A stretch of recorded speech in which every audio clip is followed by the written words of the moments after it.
اللہ اس گناہ کو نہیں بخشے گا کہ کسی کو اس کا شریک بنایا جائے، اور اس کے سوا اور گناہ جس کو چاہے گا بخش دے گا، اور جس نے اللہ کے ساتھ شریک بنایا تو بے شک وہ رستے سے دور جا پڑا۔ یہ لوگ اللہ کے سوا جو پرستش کرتے ہیں تو کچھ دیویوں کی، اور پکارتے بھی ہیں تو شیطان سرکش ہی کو،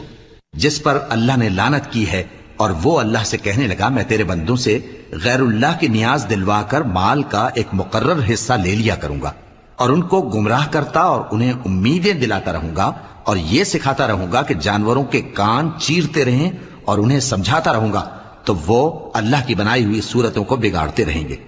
اور جس شخص نے اللہ کو چھوڑ کر شیطان کو دوست بنایا وہ صاف صاف گھاٹے میں رہا۔ وہ ان کو وعدے دیتا ہے اور امیدیں دلاتا ہے، اور جو کچھ شیطان انہیں وعدے دیتا ہے وہ دھوکہ ہی دھوکہ ہے۔ ایسے لوگوں کا ٹھکانہ جہنم ہے، اور وہ وہاں سے کوئی راہ فرار نہیں پا